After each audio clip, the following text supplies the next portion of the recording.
Okay, where are my glasses? Right. So, basically,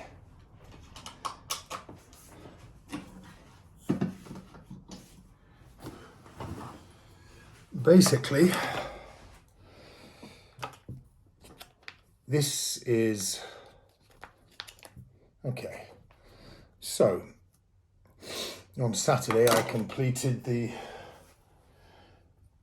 Jurassic coast 36-mile 58k ultra marathon through the Purbex and up over the hills along Dorset, and anybody who's familiar with the coastline in Dorset will know it's absolutely brutal to walk. And I did walk up. I ran down some of it, but I had to be a little bit careful with my knee.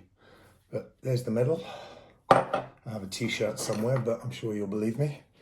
And this is how I fueled my whole race. It's Supernatural Fuel.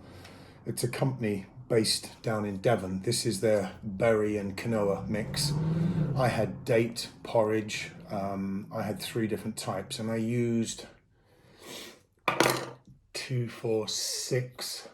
I used 7 of them over 8 hours and 20 minutes. Plus I used 1 slightly larger container of trail butter from the States, which is sea salt, almond, and maple syrup, which was superb. I've used it before just as trekking food, but I used it on the run. But the ingredients in this are all,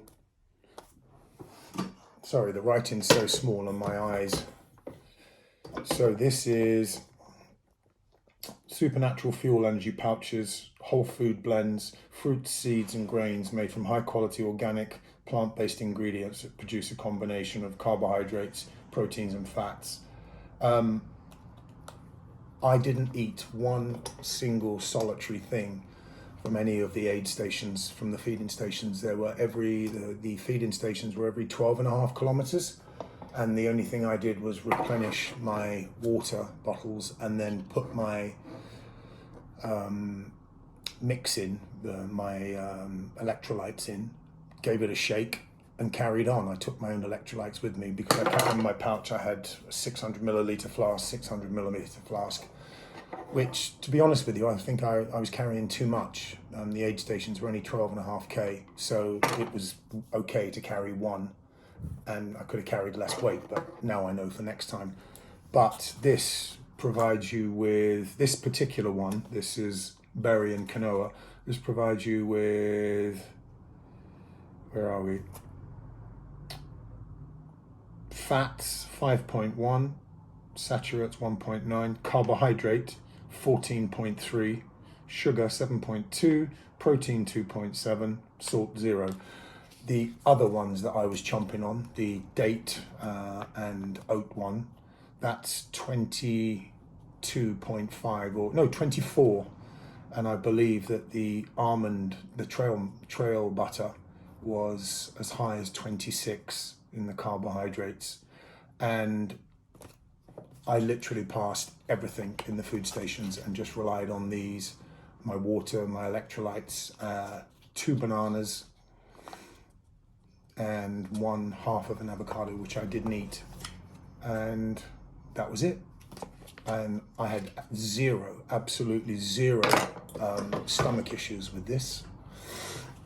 I can't speak highly enough of this company, and they do send you an envelope to send these back to Devon where they will recycle them, so that's fantastic. It's the Supernatural Fuel. Can't recommend them highly enough. The race was great. Got the medal, got the t-shirt somewhere. No, that's not the t-shirt. That's my, this is the charity I'm doing all of this for. So I will be riding my bike across the Pyrenees in September, the very beginning of September of this year, 2023. So I will be shooting some videos along the way, and I'm also going to take my drone. I've got a mini drone, only 249 grams, so I'll be taking my phone. The drone weighs virtually nothing. It's just the remote control, which is quite small. So I will be filming that as I go. That should take me anywhere between 7 to 10 days. I can't bust a gut because I do have to run every day for 4 or 5 miles prior to or post bike ride. So I can't go crazy. I've got to preserve my knee. And at the end of September, I have the ultra marathon, same distance, 36 mile, 58k in the Lake District, which I believe will be somewhat grueling, a bit more grueling than the one on the Dorset coast. But just as beautiful, obviously, the Lake District. I've only been through the Lake District. I can't wait to get up there. But that's it. So I've just completed day 121. My knee is still attached to the rest of my leg, which is fantastic. And now it's time to eat vast amounts of food. Until the next video.